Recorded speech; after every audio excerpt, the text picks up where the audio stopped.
خاوند مصروف وینو کې پروت و. یار د سوشل میډیا جنگونه په سوشل میډیا ختمول غواړي کني بیا به خال د داود شاهي لکه څنګه چې وشته شوی دی پخپو. ګور علیشا ته په هاش ډانسونه پرېږده او د حیا صادر په سر کا نو بیا دې ستا پلار ته څوک څه ووایي. چې الله ته وایي تباه و برباد کړي. جاړه مه سونیا شه، ستا خاوند ډېر بهادر انسان دی، د بهادرۍ پې خط تمام دی. خیر دی د دوه درې ګولۍ دې برداشت کړي که نه.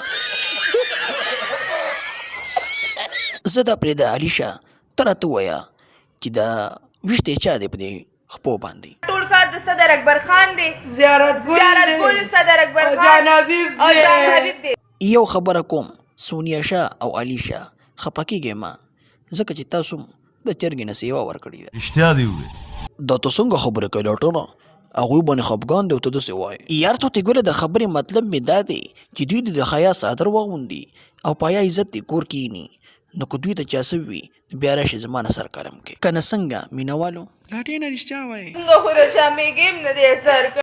علیشه منم دی چې تا میږی هم نه دی ازار کړی او نه دی د چا ازار اخیستی. د خبرې مطلب مې دا دی علیشه چې دا د پښتنو معاشره ده، په پښتو باندې خلک سر قربانوي، نو ته چې په حیا باندې په خپل کور کې اوسېږي نو هېڅوک به هم تاسو ته څه نه وایي. رښتیا دې وویل.